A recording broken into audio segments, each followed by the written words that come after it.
오늘 하나님께서 우리에게 주신 말씀은 신약성경 에베소서 6장 4절의 말씀입니다.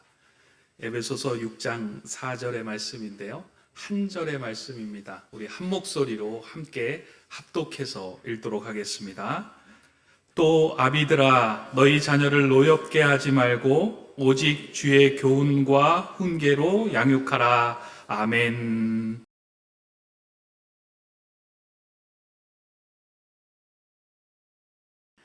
약간 좀 우리 서로 간에 민망하기는 하지만 같이 인사하도록 하겠습니다. 높은 뜻 정의에서 또 높은 뜻 독소에서 함께 하신 분들은 잘 아시겠습니다만 사랑합니다 라고 인사하시는 겁니다. 같이 인사하겠습니다. 여러분 사랑합니다. 사랑합니다. 사랑합니다. 낯설진 않으세요? 괜찮으세요? 네, 그러면 우리 옆에 있는 분들께 용기 내어서 이렇게 한번 해보시면 좋겠습니다. 감탄하시는 건데요. 두 눈을 크고 동그랗게 뜨고 우와 이야 제가 참 기뻐하는 우리 높은 뜻 세움교회 또 참 사랑하고 존경하는 우리 장승철 목사님 목회하시는 교회에서 함께 하나님 말씀 통해서 은혜 나누게 되어서 얼마나 기쁜지 모르겠습니다. 오늘 주어진 하나님의 말씀 가지고 오늘 이 시대를 살아가는 우리 모두에게 어떤 자세가 필요한 것인지 다시 한번 가늠해 보는 좋은 시간이 되길 원합니다.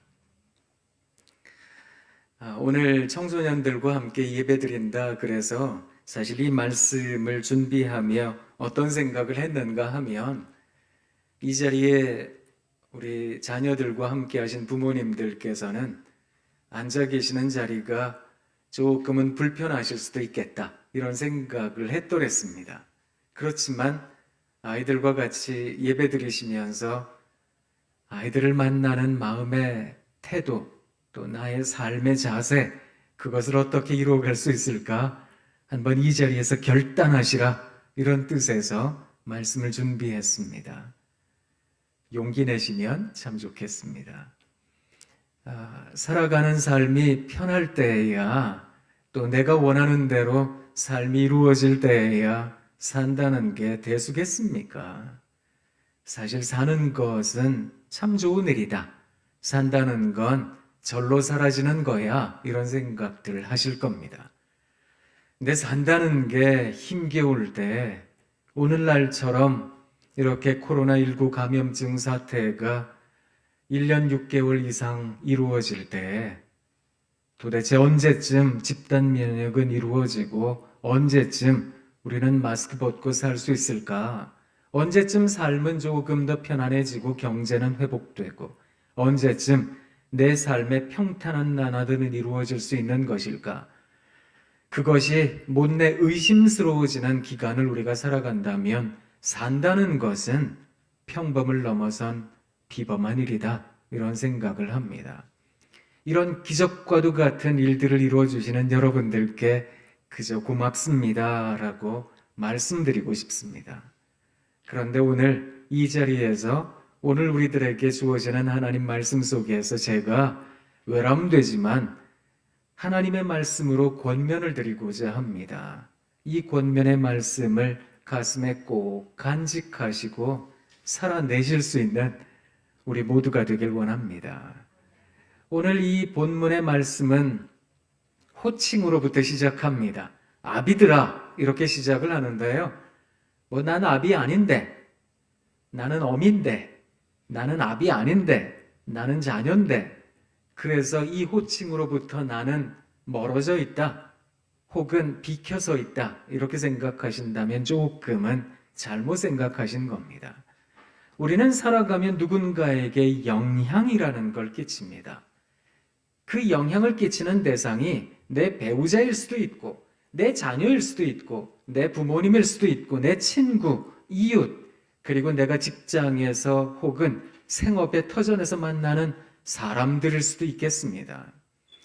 그리스도인으로 이 세상을 살아가며 우리는 누군가와 관계를 이루며 살아가게 되는데 이 관계를 형성하게 될 때 우리는 반드시 누군가에게 영향을 끼친다라는 것입니다. 그렇다면 이 아비드라라는 호칭에 다 해당이 되는 분들입니다. 이렇게 말씀드릴 수 있겠습니다. 왜냐하면 히브리 전통에 있어서 아비드라라고 지칭되어지는 사람들은 교육의 주체, 양육의 주체, 누군가에게 깨달음을 주는 사람들이라는 뜻을 함축하고 있기 때문에 아비드라라고 바울이 이 에베소 교회 성도들에게 권면하고 있는 이 아비드라라고 하는 단어는 전체 교회 성도들에게 다 주어지는 권면의 말씀입니다 라고 이해하시면 좋겠습니다. 그들에게 주어지는 권면은 크게 두 가지입니다. 첫 번째 권면은 무엇인가 하면 아비들아 너희 자녀를 노엽게 하지 말라라는 것입니다. 누군가에게 여러분 깨달음을 갖게 하고 싶으세요?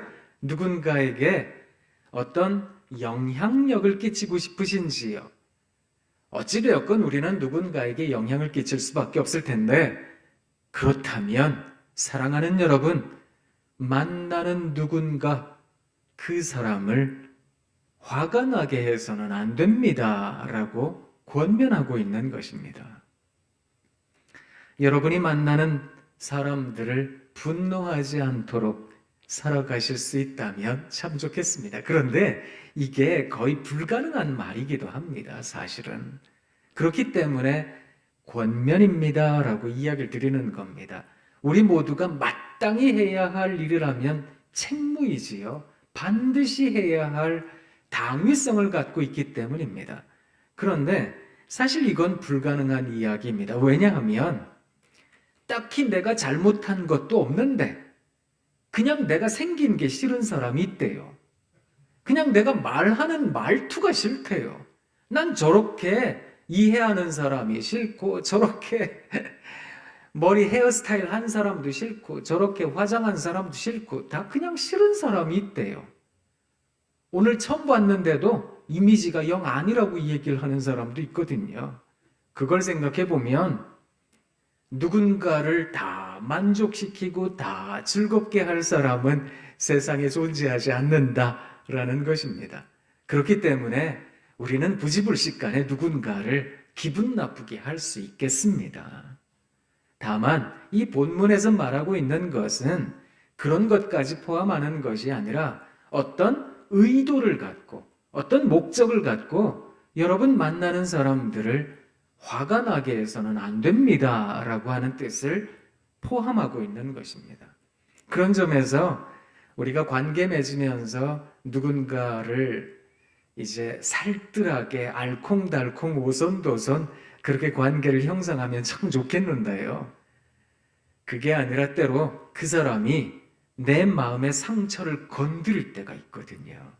또 그 사람이 가지고 있는 모난 모습이 나를 분노하게 할 때가 있어서 그 사람은 너무나 당연한 삶의 평범한 일상을 살았음에도 내 마음속에 그게 상처가 되어서 그를 못 살게 굴어야 되겠다라고 생각할 때도 있는 것 같습니다. 그런 점에서 사랑하는 여러분, 여러분의 자녀가 되었건 배우자가 되었건 이웃이 되었건 의도적으로 어떤 악한 마음을 갖고 나쁜 생각을 갖고 화를 나게 해서는 안 되겠습니다 라는 것입니다. 근데 여기에 한 가지 우리에게 의도된 악함이 없어요. 또 의도된 잘못된 마음도 없는데도 누군가를 악하게 할 때가 있거든요. 또 화가 나게 할 때도 있습니다. 그 대표적인 대상이 바로 배우자 혹은 자녀들, 가족일 때가 참 많더라는 겁니다. 그냥 내 마음이 답답하니까, 내 마음이 속상하니까, 그리고 보고 있자니 내 아이가 앞으로 어떻게 될까? 그게 염려가 되니까 자꾸만 얘기하고 싶어지는 거예요. 그래서 얘기했다고요. 엄마가 살아보고 너한테 얘기하는 거야. 아버지가 다 시행착오 경험해보고 너한테 얘기하는 거야. 나 잘 되자고 얘기하는 거니? 너 잘 되라고 얘기하는 거야. 네가 잘 되면 네가 잘 먹고 잘 사는 거지 내가 잘 먹고 잘 사는 거니? 너 분명히 네가 엄마가 너한테 얘기했다. 너 나중에 딴소리 하지 마. 그런 얘기 안 했다고 얘기하지 마. 너 잘 들어? 꼭 들어? 막 쏟아지면서 이야기하는 그 말 속에는 답답함이 있어서 그러신 거예요. 불안함이 있어서 그러신 건데 그 관심 어린 그 조언이 들리는 사람들에게는 잔소리로 들린다는 겁니다. 잔소리는 들릴까요? 안 들릴까요? 안 들리는 거거든요. 근데 왜 하세요? 그냥 내 속 편하자고 하는 거거든요. 그런데 자녀들은 안 들린다고요. 그래서 지금 너 나중에 딴 얘기하지만 너 내가 분명히 얘기했다 그렇게 얘기하시지만 그때 당시에 안 들렸기 때문에 나중에 분명히 그렇게 얘기할 거예요. 언제 나한테 그렇게 얘기했냐고. 그러면 그때부터 팩트 체크에 들어가시기도 하는데요. 그렇게 다그치듯 우리가 사랑하는 사람들을 만나서는 안 되겠습니다라는 것까지 포함하고 있는 겁니다. 어떤 순수치 못한 의도된 악한 마음으로 누군가를 화가 나게 할 수도 있겠지만 그런 마음이 전혀 없는데도 내 마음의 불안이, 내 마음에 모난 것이, 내 마음의 상처가 그 사람을 화를 내게 할 수도 있다라는 것까지 포함해서 사랑하는 여러분, 여러분 만나는 모든 사람들 화를 내게 해서는 안 되겠습니다라고 권면하고 있는 것입니다. 그렇다면 어떻게 해야 될까요? 어떻게 하면 누군가에게 화를 촉발시키지 않을까요? 그러기 위해서는 일단 먼저 자기 자신을 잘 들여다보실 필요가 있겠습니다. 그래서 제가 오늘 드리는 이 권면의 말씀 속에 담긴 숙제를 댁에 가셔서 꼭 해보시기를 부탁드립니다. 저는 신학교에서 가르치는 사람이니까 학교 선생이 숙제 잘 줍니다. 그런데 숙제 검사는 못합니다. 그냥 알아서 하세요. 이제 댁에 가셔서 종이를 4장을 꺼내셔서 빈 종이를 꺼내셔서 맨 위에다가 사람이 경험할 수 있는 가장 기본적인 감정들을 쓰시면 되겠습니다. 첫 번째 장에 난 맨 위에다가 기쁨 적으세요. 기쁘다, 즐겁다, 행복하다 이런 단어를 쓰세요. 두 번째 장에다가는 슬픔을 쓰세요. 슬프다, 우울하다 이런 단어를 쓰시고 세 번째 장에다가는 분노를 쓰시는데 연관된 단어들을 쓰시면 돼요. 짜증난다, 신경질이 난다 이런 단어를, 화가 난다 이런 단어를 쓰시면 됩니다. 마지막 4번째 장에다가는 불안이라고 쓰시고 어쩔 줄 모르겠다, 당황스럽다, 불안하다, 흔들린다 이런 단어들을 적으시면 되겠습니다. 그리고 나서 언제 내가 기쁜지, 언제 내가 슬픈지, 언제 내가 화가 나고 불안한지 그 상황을 20가지씩 쭉 적으시는 겁니다. 이거 적으세요라고 말씀을 드리잖아요. 그러면 대부분 한 3개, 4개 적으시면 적을 게 없다 이렇게 생각하실 겁니다. 청소년보호법이나 아동폭력방지법 이런 데에서는 폭력이라는 단어를 규정을 할 때 방치해두는 것, 내버려두는 것 이런 것들도 폭력이라고 이야기를 하거든요. 너무 지나치게 간섭하고 너무 지나치게 옥죄는 것도 폭력의 한 종류이지만 너무 지나치게 그냥 상관하지 않는 것도 폭력의 한 종류다 이렇게 이야기를 합니다. 나에 대하여 조금은 폭력적이 아니었던가 생각해 보실 필요가 있겠습니다. 처녀 때, 총각 때 내가 좋아하는 거, 내가 싫어하는 거 많았어요. 난 이런 거 좋아하는데 그래서 하고 싶은 게 너무 많기도 했어요. 그런데 삶이 바쁘니까 정신없이 살다 보니까 이렇게 사는 게 인생이지 뭐 그러고 살아가다가 보니까 그냥 다 잊어버렸어요. 배우자가 아이들이 뭘 기뻐하는지는 내가 뭘 기뻐하는지보다 더 많이 적을 수 있습니다. 그러면 스스로에 대해서 미안하다라고 이야기하실 수 있으셔야 됩니다. 미안하다. 내가 너 마음대로 했나 보다. 너무 내버려뒀나 보다. 미안하다. 그렇게 이야기하셔야 됩니다. 몇 날 며칠이 걸려도 괜찮으니까 내가 언제 기쁜지 다 적어보세요. 언제 화가 나고 언제 슬프고 언제 불안한지 다 적어보세요. 80가지 적으셔야 됩니다. 그런데 슬플 때 화가 나기도 하거든요. 그죠? 기쁠 때 때로는 불안하기도 하거든요. 그래서 그 상황이 겹칠 수도 있습니다. 근데 가급적이면 겹치지 않도록 해서 한번 쭉 적어보세요. 그러면 20가지쯤 적어보시면 거기에 패턴이 나옵니다. 아, 나는 이럴 때 기쁘구나. 아, 난 이럴 때 슬프구나. 난 이럴 때 화가 나고 이럴 때 불안하구나. 그 패턴이 나옵니다. 예를 들어서 기쁘다 적어놓고 쭉 상황을 적어놓고 보니까 나는 혼자 있을 때 기쁜 사람이구나. 혼자 뭘 할 때 기쁘구나. 아, 난 여러 사람들이랑 막 북적북적대고 여러 사람들이랑 모여있을 때 기쁜 사람이구나. 아, 난 뭔가를 좀 만들고 창조하고 창의적인 어떤 일을 할 때 기쁜 사람이구나. 아, 난 좀 여행도 다니고 누리고 소비하고 이럴 때 기쁜 사람이구나. 내가 가진 기쁨의 특징, 내가 가진 슬픔, 분노, 불안의 특징들이 나옵니다. 이 특징들을 알고 계셔야 되거든요. 이걸 잘 모르잖아요? 그러면 발끈하는 사람이 된다. 이렇게 얘기를 합니다. 심리학에서는 욱하는 기질이다. 뭐 이렇게 얘기를 하기도 하는데요.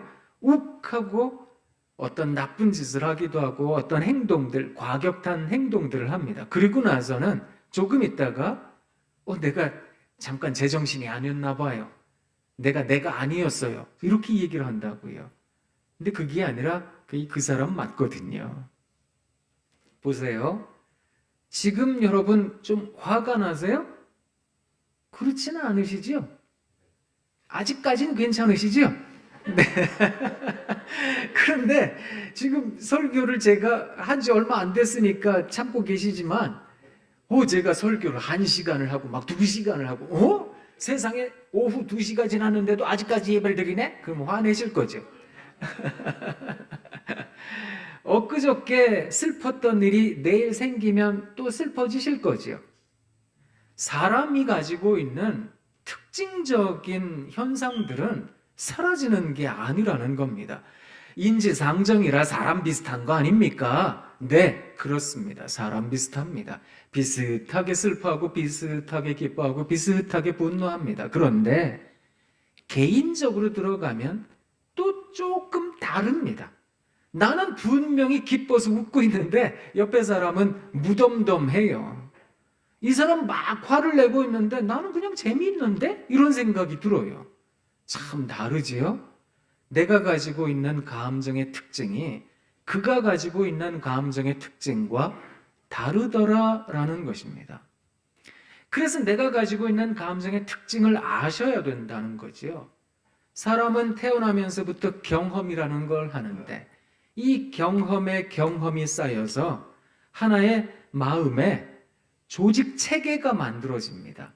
이 마음의 시스템은 사람들마다 조금씩 달라서 이것이 외형적으로 표현이 되면 그것을 개성입니다 라고 얘기를 합니다. 그런 개성을 가진 성격을 가진 사람이 된다라는 것입니다.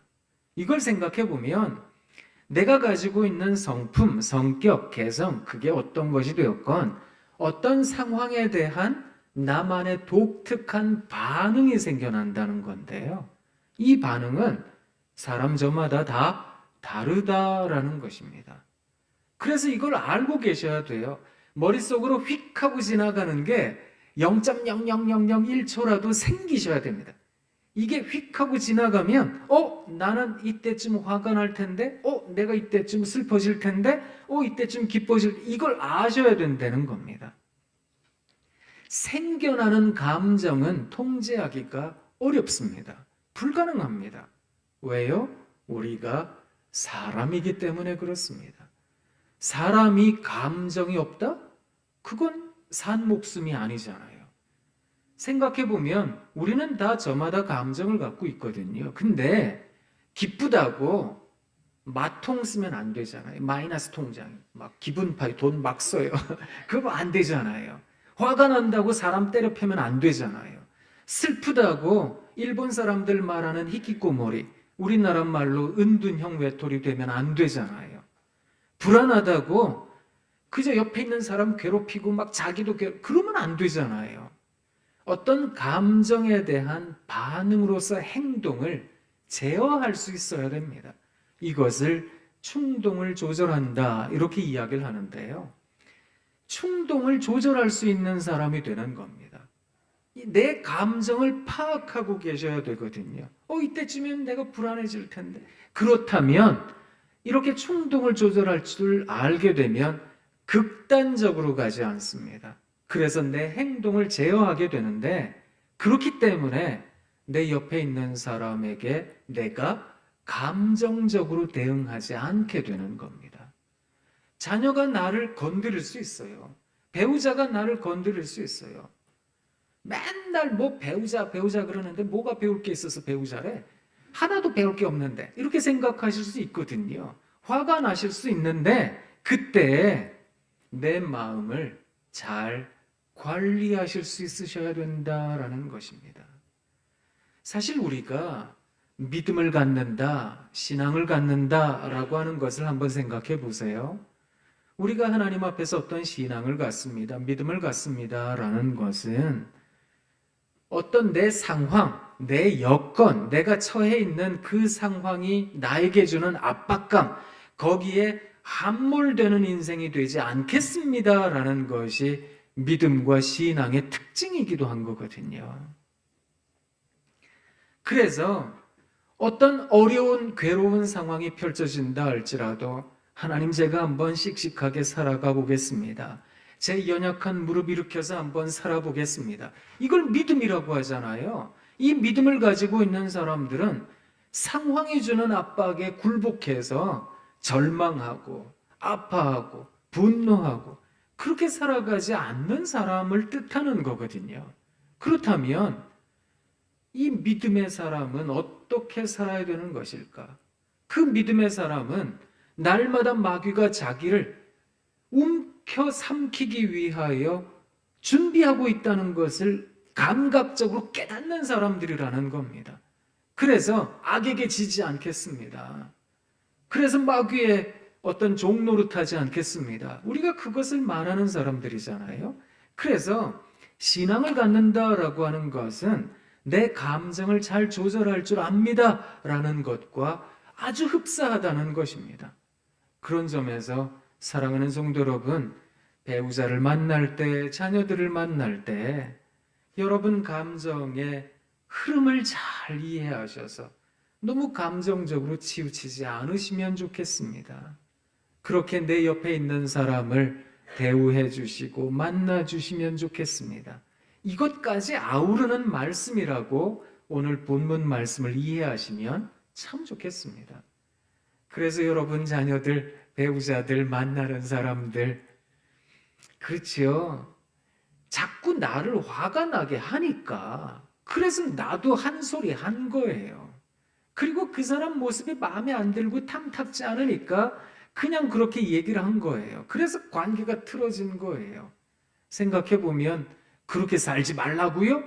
그러면 나는 속이 썩어 문드러지잖아요. 하고 싶은 말도 못하고 사네? 나는 지금 이 사람에 대해서 이런 감정을 느끼는데 이런 얘기도 못하게 사네?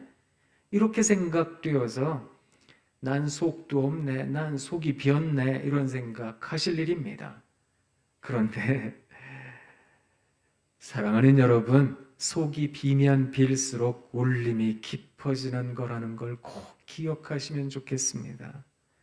누군가에게 깊은 울림으로 다가설 수 있다면, 또 누군가에게 울림 깊은 사람이 될 수만 있다면 그거 괜찮은 인생이 아닐까, 이런 생각을 합니다.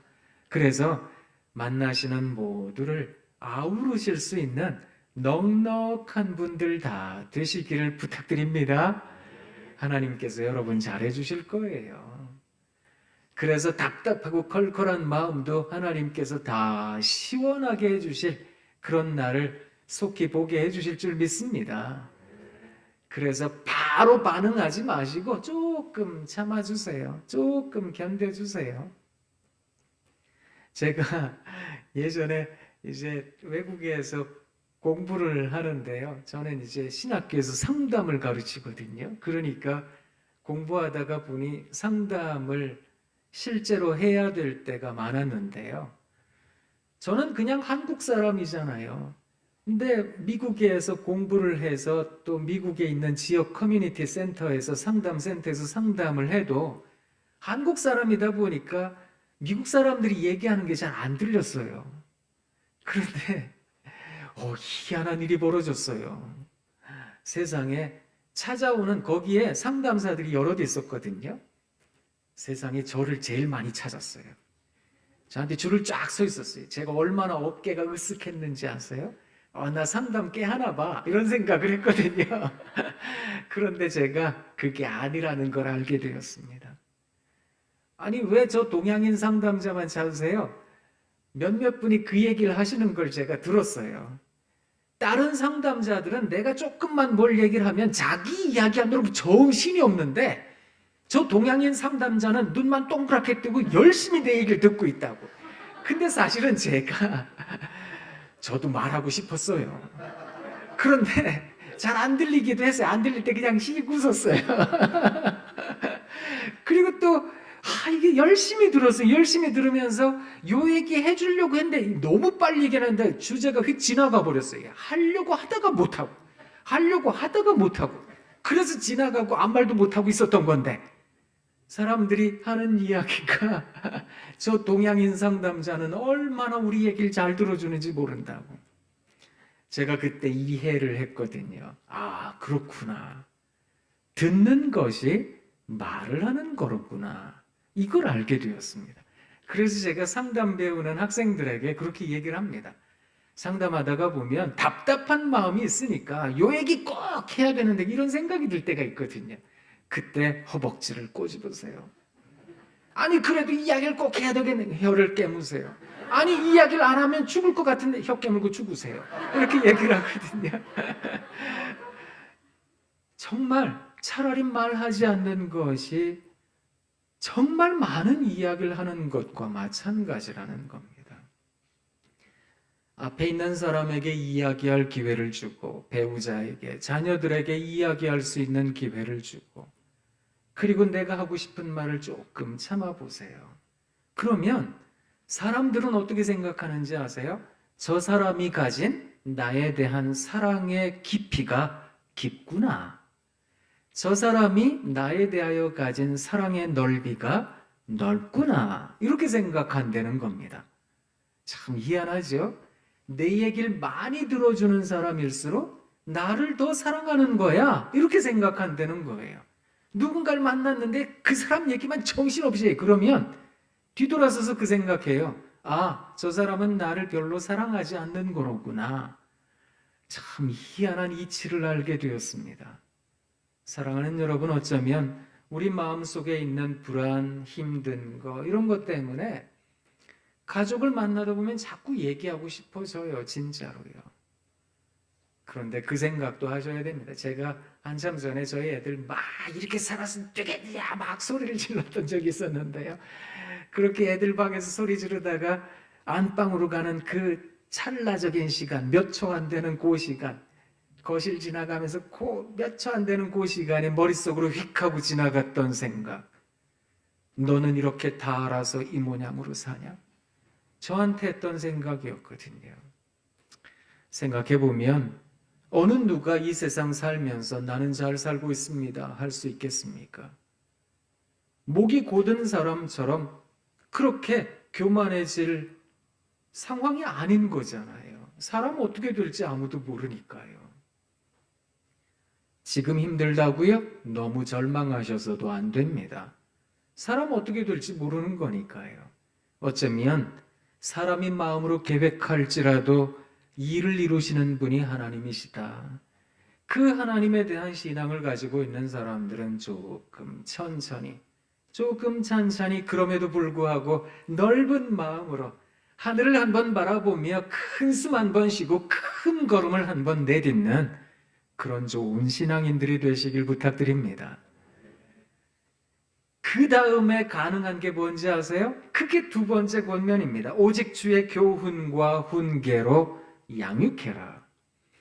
주의 교훈과 훈계가 들리는 시점은 누군가에게 분노하게 해서는 안 되는, 그러니까 그 사람의 화를 가라앉히는 상황이 되어야 주님의 교훈과 훈계가 들어간다, 이런 말이거든요.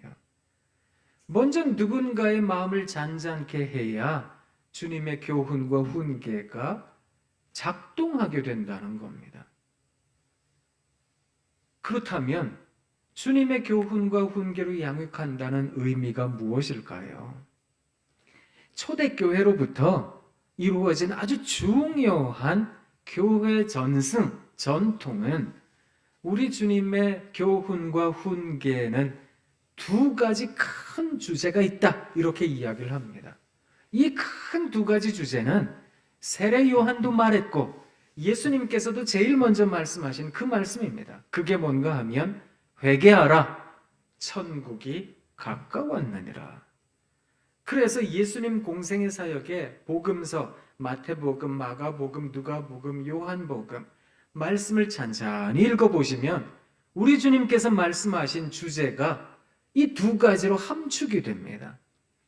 그래서 당시 하나님 말씀 잘한다 라고 하는 그런 종교 지도자들에게 하나님 말씀 앞에서 깨어져야 함을 이 회칠한 무덤 같은 사람들이라고, 어느 때까지 내가 너희의 믿음을 봐야 되겠느냐고, 왜 너희에게 믿음이 적으냐고.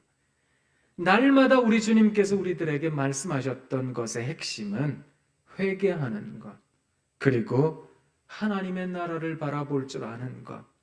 그래서 예수님의 비유의 말씀의 대부분은 천국 비유였던 겁니다.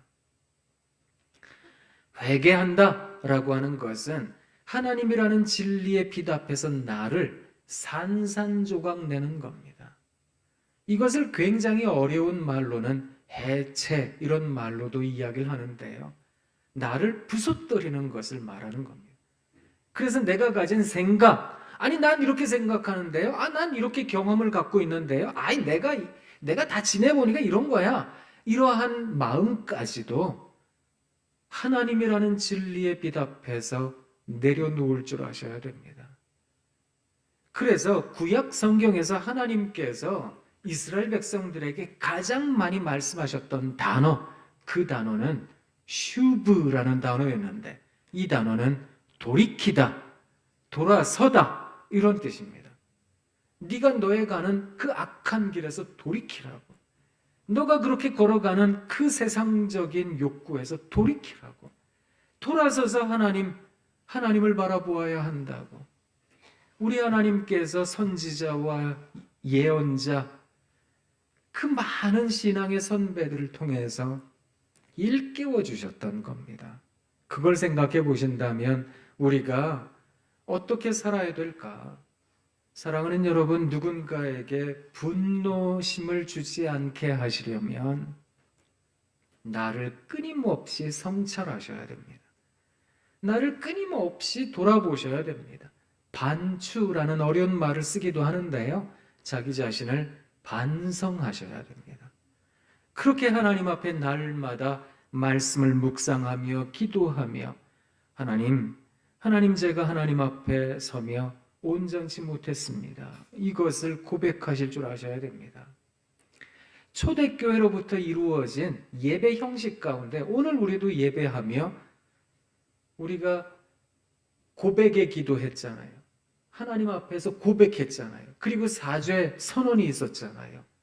이게 초대교회로부터 이루어진 교회 전통에서 예배의 아주 중요한 요소 가운데 하나입니다. 하나님 앞에 서는 사람들은 죄를 고백할 줄 알아야 됩니다. 근데 이게 신앙인의 사교적 용어인 죄 고백이 아니라 제가 그냥 죄인이에요, 이렇게 얘기만 하는 것이 아니라 진심 어린 고백이어야 한다라는 것입니다. 그 고백은 실제로 내 삶을 돌이키게 하는, 그래서 이전에 살았던 삶과는 다른 방식의 삶을 사는, 그게 무엇일까요? 천국 복음을 날마다 떠올리시는 겁니다. 그래서 우리가 가야 할 본향은 하나님의 나라, 그 하나님의 나라를 지향하며 살아가셔야 된다는 겁니다.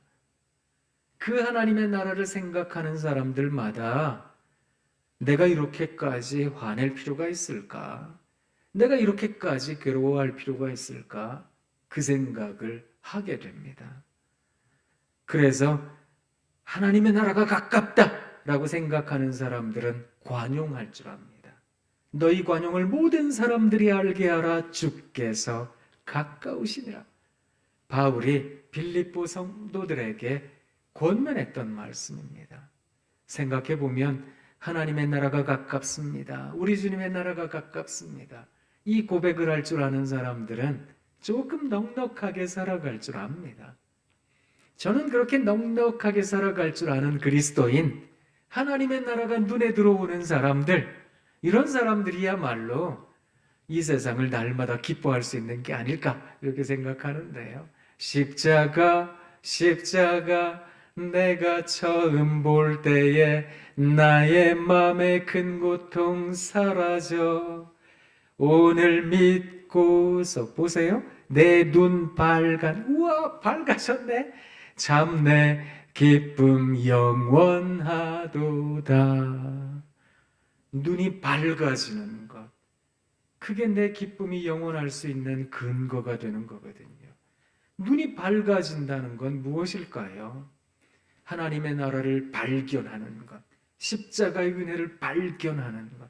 그런 사람들은 지금 내 마음의 분노, 내 마음의 슬픔, 내 마음의 답답함, 이런 것들까지 그렇구나, 하나님께서 나를 그렇게 간절하게 애타게 위해서 기도하고 계시는데, 말할 수 없는 탄식으로 나를 위해 간구하고 계시는 하나님의 성령이 계시는데, 그 성령 하나님께서 우리와 동행하고 계시는데 내가 왜 이렇게 지금 내 삶의 이 현재를 무시하듯 살아야 되는 것일까?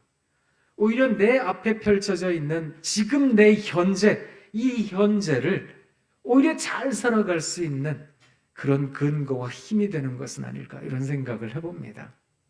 그렇게 살아내 주세요. 그러면 주의 교훈과 훈계, 그것이 우리 자녀들에게 잘 이어지게 될 거다라는 것입니다. 크리스토퍼 라이트라고 하는 신학자가 있는데, 이 사람이 HIS라고 하는, 이게 앞글자만 딴 거예요. 누군가에게 신앙을 전달해주고 누군가에게 깨달음을 얻게 하려는 사람들은 HIS를 기억하세요, 이렇게 얘기를 했는데요. 첫 번째 H는 humility, 이건 겸손이라는 말이거든요. 누군가 앞에서 교만하게 지시하듯 당신 이렇게 살아야지, 모든 걸 다 아는 듯 그렇게 행동해서는 안 됩니다 라는 겁니다. 그래서 조금 더 겸손해지시려면 나를 깨트려야 됩니다. I, integrity라는 말인데요, 이 말은 일치성이라는 말입니다.